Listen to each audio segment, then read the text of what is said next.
Greetings to you on the Fear Files channel. Today we will delve into one of the most tragic and mysterious disappearance stories that kept the entire world in suspense for almost 20 years. This is a story about a carefree graduation trip that turned into a nightmare, about parents who never stopped searching for the truth, and about a man whose name became synonymous with evil and impunity. This is the story of Natalee Holloway and how, after almost 2 decades, her killer finally confessed his guilt. May 30th, 2005. The island of Aruba, a small paradise in the Caribbean Sea, located just 30 kilometers from the coast of Venezuela.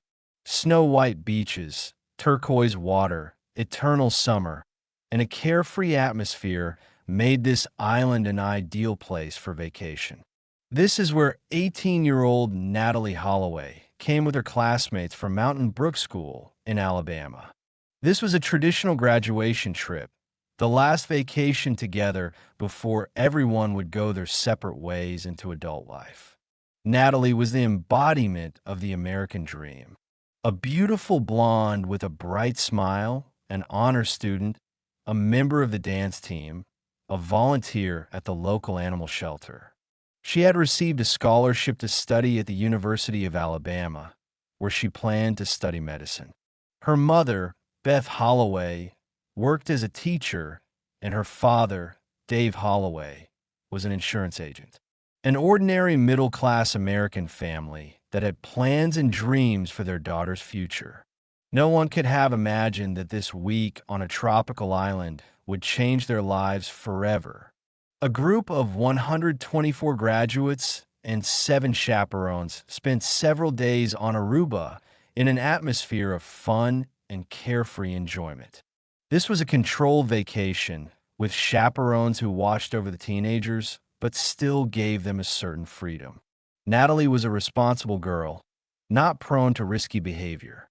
Her friends described her as cautious and prudent. But even the most cautious people can encounter evil that they are unable to recognize. On May 29th, on the last evening before returning home, Natalee went with her girlfriends to the popular bar and restaurant Carlos and Charlie's. This was a well-known establishment on the island, a place where tourists and local youth gathered. The atmosphere was festive, music was playing, people were dancing and having fun. Natalee was chatting with friends, dancing, drinking. No one noticed anything unusual in her behavior. She was happy, enjoying the last evening of vacation. Around midnight, 3 young men appeared at the bar. One of them caught Natalee's attention. His name was Joran Sloot. He was 17 years old, although according to some sources, he claimed to be 18 already. Joran was of Dutch origin but grew up on Aruba, where his father, Paulus Sloot, worked as a judge in training, preparing to become a full judge on the island. The Sloot family was quite influential on the island. Joran studied at the International School of Aruba and was going to continue his education in the Netherlands. He was tall, good-looking, confident, knew how to charm girls. Joran approached Natalee. They started talking. He introduced himself as a student, told her about life on the island, flirted. Natalee, who had never been abroad before and was impressed by the exotic place and the attention of an attractive local guy, reciprocated his interest. They danced together, talked. Natalee's girlfriend saw that she was clearly interested in this young man, but didn't sense anything alarming. It seemed like just a vacation romance, nothing serious. With Joran were 2 of his acquaintances, brothers Deepak and Satish Kalpo, young men of Surinamese origin who worked as security guards at a nearby hotel. They arrived at the bar in a silver car. Around 1 o'clock in the morning on May 30th, the establishment began to close. Natalee's girlfriends were planning to return to the hotel by bus together with the whole group. But Natalee told them that Joran had offered to give her a ride to the Holiday Inn hotel where they were staying. The girlfriend saw her get into the car with Vander Sloot and the Calpo brothers and drive off into the night. This was the last time anyone who knew her saw Natalee Holloway alive. On the morning of May 30th, when the group was gathering at the airport to fly home, Natalee wasn't there. Her belongings remained in the room untouched. The suitcase wasn't packed. The passport was lying on the nightstand. At first, the girlfriends thought she had just been delayed somewhere. Maybe she was still with that guy. But when more than an hour had passed and she wasn't answering phone calls, panic began. The accompanying adults contacted the police and Natalee's parents. The group flew back to Alabama without her, leaving several adults on the island to help with the search. Beth Holloway received a call about her daughter's disappearance when she was at home in Alabama.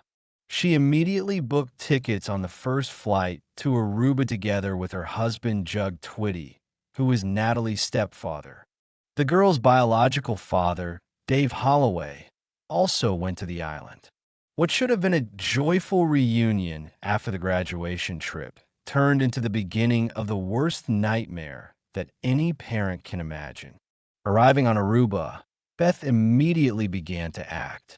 She wasn't one of those people who sits and waits for someone else to find her child.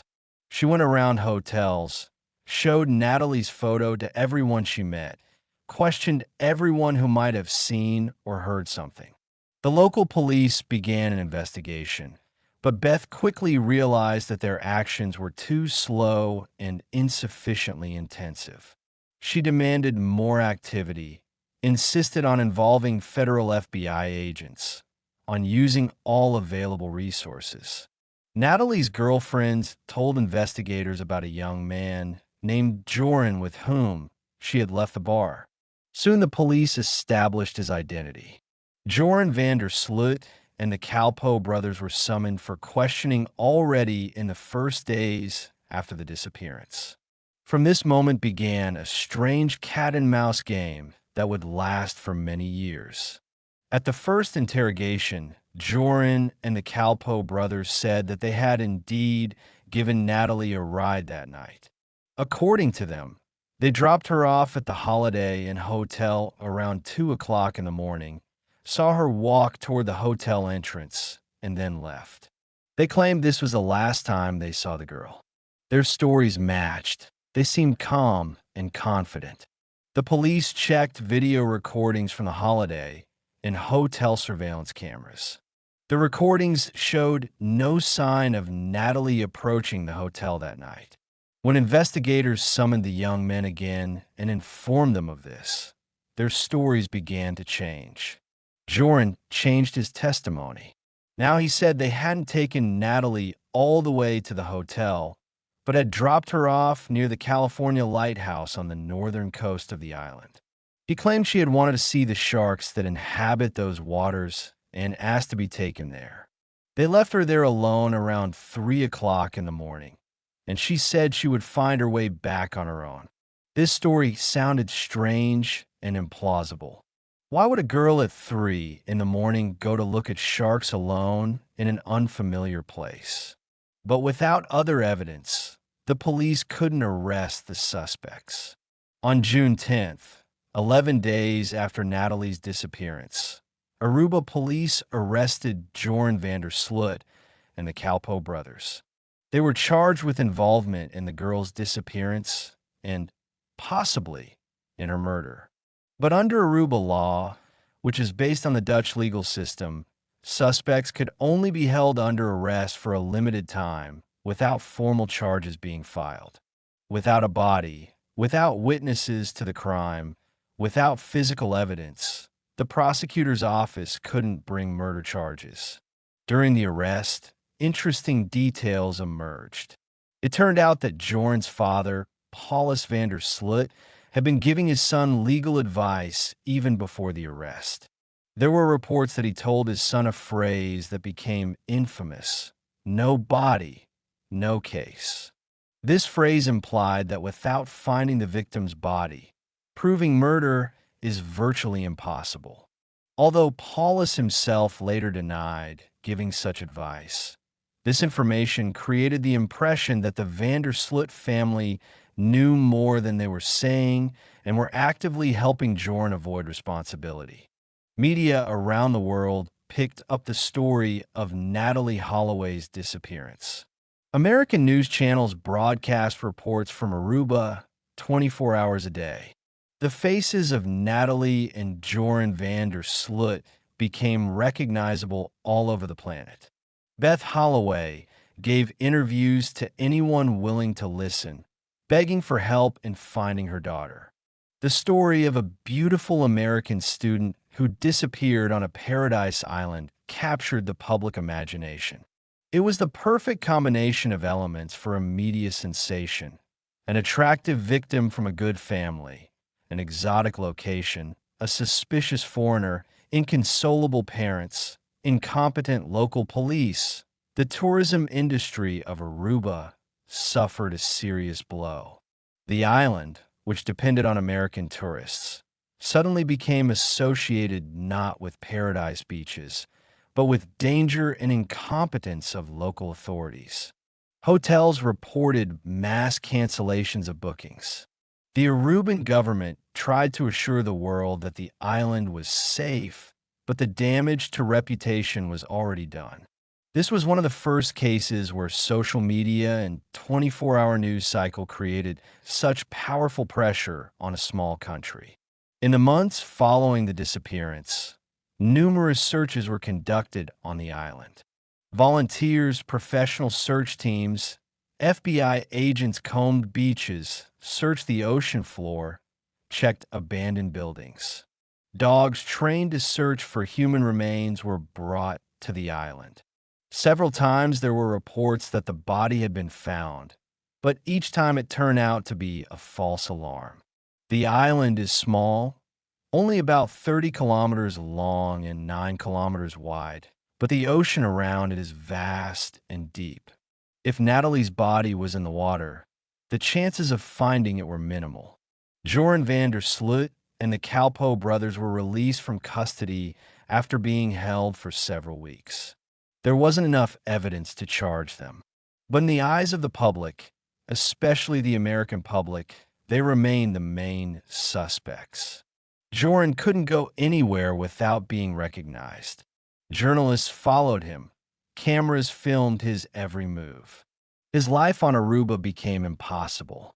In 2007, 2 years after Natalee's disappearance, an interesting event occurred.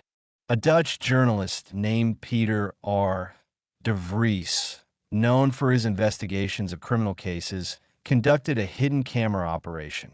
He arranged for Joran to be befriended by a person with a hidden camera. In confidential conversations, believing he was speaking with a friend, Joran told details that contradicted his official statements. He talked about what happened to Natalee, about how she suddenly became ill, stopped breathing. He said they panicked, didn't know what to do, and a friend of his father helped them dispose of the body at sea. This recording was broadcast on Dutch television and caused a sensation. It seemed that finally there was evidence of Joran's guilt. But his lawyers claimed that Joran was lying to impress his new friend, that he was fantasizing to seem important. Without independent corroboration of these words, without a body, the recording couldn't be used to bring charges. Joran again went free, although his reputation, if anything was left of it, was completely destroyed. In 2008, Joran moved to the Netherlands to study.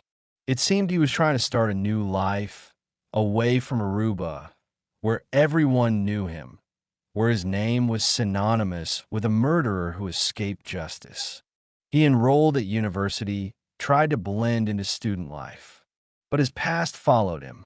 Students recognized him. There were protests against his presence. Media continued to track his movements. Meanwhile, Beth Holloway continued her crusade for justice. She wrote a book about her experience, gave lectures on safety for young people traveling abroad. She lobbied for changes in legislation that would help families of Americans who disappeared abroad. In 2010, a law named after Natalee was passed, the Natalee Holloway Resource Center, which was supposed to help families in similar situations. This didn't bring Natalee back, but at least her name now was associated with something positive, with an attempt to help others. May 30th, 2010. Exactly 5 years after Natalee Holloway's disappearance. The city of Lima, Peru. Another beautiful young woman. Another senseless tragedy. And again, the same name, Joran Sloot. Stephanie Flores Ramirez was 21 years old. She was a student at the University of Lima, studying business administration. She came from a respected family. Her father, Ricardo Flores, was a successful businessman and former race car driver. Stephanie was beautiful, talented, loved life. She had a hobby. She was interested in poker and sometimes visited local casinos. It was in one of these casinos that she met Joran Sloot. Joran was in Peru, according to his own words, to participate in a poker tournament. He lived in a cheap hotel in the Miraflores district of Lima, gambled, seemed to be trying to make money playing cards. On May 29th, 2010, he and Stephanie met at the Atlantic City Casino. They talked, played together, seemed to be getting along. Video surveillance cameras recorded how they left the casino together early in the morning on May 30th. Again, May 30th. Exactly 5 years to the day after Natalee's death. They went to Joran's hotel. What happened there? Only Joran knows for sure. But the result was horrific. On June 2nd, hotel staff, concerned that Joran hadn't checked out and wasn't answering phone calls, entered his room. There they found Stephanie's body. She was lying on the floor, her face beaten, her neck broken. She was dressed only in underwear. The room showed signs of a struggle. Stephanie's wallet and money were missing. Joran van der Sloot was gone. The murder was brutal and senseless. Forensic examination showed that Stephanie died from strangulation and blows to the head. She had defensive wounds on her hands. She fought for her life.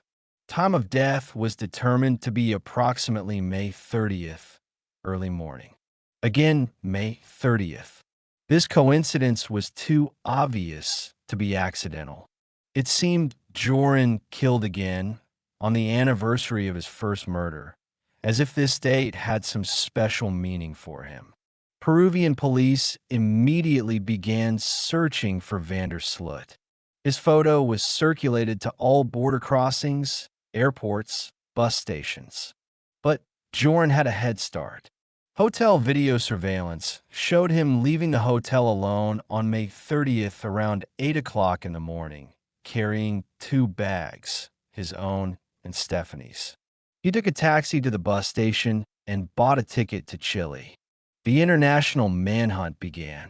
Interpol issued a red notice, an international arrest warrant.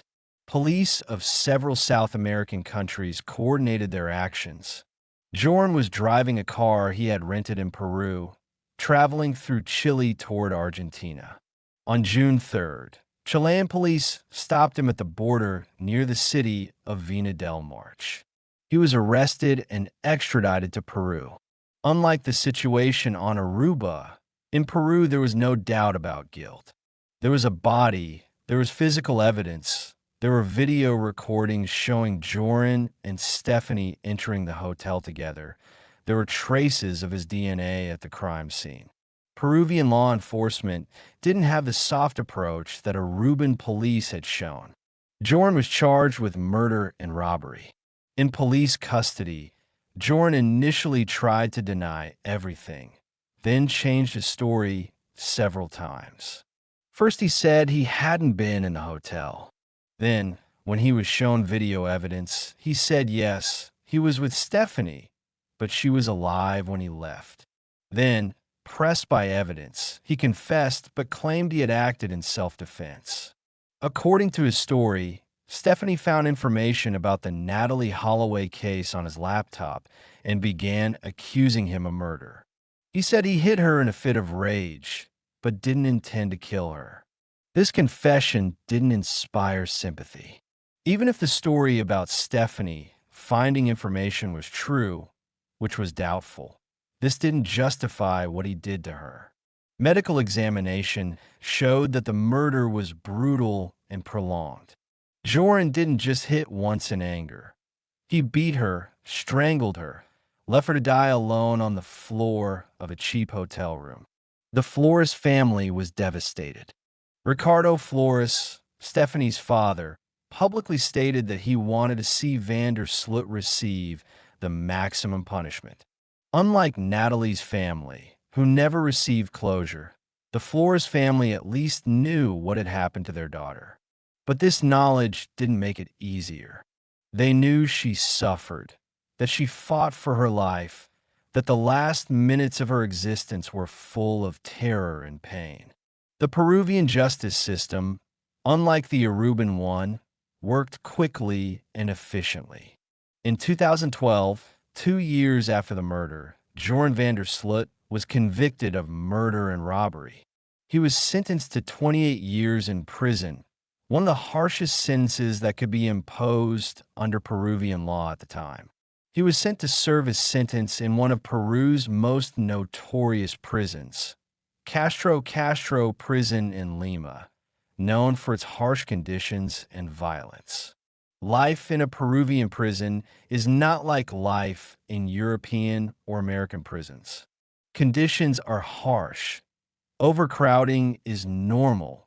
Violence among prisoners is common. Joran, a young European with a high-profile case, became a target. There were reports that he was attacked by other prisoners who were aware of his crimes. In 2014, he was stabbed twice by other inmates. He survived, but bore scars both physical and, presumably, psychological. But even in prison, Joran continued to manipulate and lie. In 2012, while still awaiting trial, he married a Peruvian woman named Lady Figueroa, who was pregnant with his child. How he managed to seduce a woman while in prison on a murder charge remains a mystery. Perhaps she saw him as a celebrity, perhaps she believed his version of events, perhaps there was some other explanation. They had a child together, a daughter. Now somewhere in Peru there's a child who will grow up knowing her father is a convicted murderer. Meanwhile, in the United States, the Holloway family continued their fight. Although they couldn't prosecute Joran for Natalee's murder in Aruba, there were other charges they could bring. In 2010, Joran had tried to extort money from Beth Holloway. He contacted her, offering to reveal where Natalee's body was in exchange for $250,000. Beth, desperate for any information, agreed to pay. She transferred $25,000 as an advance. Joran took the money, but provided false information about the location of the body. This was wire fraud and extortion, federal crimes for which he could be prosecuted in the United States. In 2010, a federal grand jury in Alabama indicted Joran Sloot on charges of wire fraud and extortion. The United States requested his extradition from Peru, but Peruvian authorities said he must first serve his sentence for Stephanie's murder before he could be extradited. This meant Joran would spend at least 28 years in a Peruvian prison before potentially facing trial in the United States. For the Holloway family, this was at least some justice, even if delayed. They knew Joran couldn't escape responsibility forever. Even if he somehow survived 28 years in a Peruvian prison, extradition and trial awaited him in the United States. He would spend the rest of his life in prison, one way or another. Years passed. The world moved on. New stories, new tragedies occupied the news headlines. But the Holloway family never forgot, never stopped hoping for the truth. And finally, In 2023, 18 years after Natalee's disappearance, the truth came out. As part of a plea deal with American prosecutors, Joran Sloot agreed to confess to Natalee Holloway's murder in exchange for his sentence for extortion being served concurrently with his Peruvian sentence. This meant he wouldn't receive additional time, but he would finally tell the truth. On October 18th, 2023, in a federal court in Alabama, Joran Sloot formally confessed to killing Natalee Holloway. He described in detail what had happened that night on the beach. He said they had gone to the beach near his home. There he made sexual advances toward Natalee. She refused. According to his words, he hit her in the head with a concrete block he found on the beach. Then he dragged her unconscious or dead body into the water and left her there. This confession was what the Holloway family had been waiting for 18 years. Finally, they knew what had happened to their daughter. It wasn't the ending they had hoped for when they first arrived on Aruba all those years ago. They had hoped to find Natalee alive, to bring her home. But at least now they knew the truth. They could stop wondering, stop imagining different scenarios. The uncertainty that had tormented them for 18 years was finally over. Beth Holloway was present in the courtroom when Joran made his confession. According to reports, she remained calm and composed, although it must have been incredibly difficult to hear the details of what he had done to her daughter. After the hearing, she said she finally had closure. She added that she hoped Joran would spend the rest of his life in prison and that Stephanie Flores's family had received some measure of justice. The question remained, why did he confess now, after 18 years of lies? The answer was simple and cynical. He got a good deal. By confessing, he didn't increase his prison time. He was already serving 28 years. The extortion sentence would run concurrently. For him, this was a cost-free confession. He had nothing to lose and could finally clear his conscience, if such a thing existed for him. Some people criticized this deal, believing that a murderer shouldn't be given any concessions. But prosecutors and the Holloway family believed that getting the truth, getting a confession, getting closure was more important than adding a few extra years to a sentence that already meant he would spend most or all of his adult life in prison. Without this deal, Joran could have continued to lie, and the family would never have known the truth. The case of Natalee Holloway and Joran Sloot left many lessons. First, it's a reminder of how vulnerable young people are when traveling abroad, especially in unfamiliar places where laws and culture may be different. Natalee wasn't doing anything unusually risky. She was going to a bar with friends, meeting a local guy. But one wrong decision, trusting the wrong person, led to tragedy. Second, it's a lesson about the importance of international cooperation in investigations. The case highlighted how different legal systems can create obstacles to justice. Aruban law, based on the Dutch system, made it difficult to prosecute Joran without a body. If there had been better cooperation between Aruban, Dutch, and American authorities, perhaps the case could have been solved sooner. Perhaps Stephanie Flores would still be alive. Third, it's a story about parental love and determination. Beth Holloway never gave up. For 18 years, she fought for her daughter, refusing to accept that the truth would never be known. Her persistence, her refusal to let the case be forgotten, ultimately led to the confession. This is an inspiration for other families facing similar tragedies, a reminder never to stop fighting for truth and justice. Fourth, it's a warning about the manipulation and narcissism of certain criminals.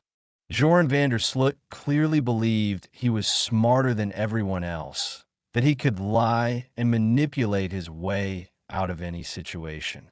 For years, he succeeded. But ultimately, his arrogance and continued criminal behavior led to his downfall. If he had just disappeared after Natalee's death, stayed quiet, perhaps he would never have been caught. But he couldn't help himself. He killed again, and that was his undoing. In Alabama, in Natalee's hometown, there's a small memorial in her honor. Friends and classmates who were with her on that graduation trip, now adults with their own families, still remember that night when their friend got into a car and drove toward her death. Many of them have said in interviews about feelings of guilt that they should have insisted she return with them, that they shouldn't have let her leave with strangers. This guilt will haunt them all their lives, although rationally they understand they bear no responsibility for the killer's actions. The school Natalee graduated from uses her story in safety programs for students going on graduation trips. Now, there are stricter rules, more careful supervision, more attention to ensuring no one is left alone. Natalee's story has become a lesson, albeit a tragic one, that helps protect other young people. The University of Alabama, where Natalee planned to enroll, established a scholarship in her name for medical students.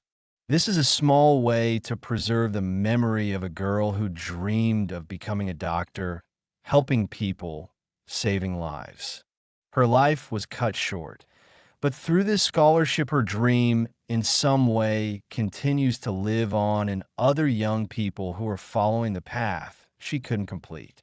The Flores family in Peru also found some solace in Joran's confession, knowing that he won't be released in the coming decades, that he will be held responsible for his crimes. They can begin the healing process. But, like the Holloway family, they know that real closure will never come. Stephanie cannot be brought back. Her potential, her future, her dreams, all of this was stolen by one act of senseless violence. The Natalee Holloway case also became a warning about how media coverage can affect an investigation. On one hand, constant press attention helped keep the case in focus, didn't allow it to be forgotten, put pressure on authorities. On the other hand, some critics argued that excessive media attention sometimes interfered with the investigation, created false leads, subjected the family to additional stress.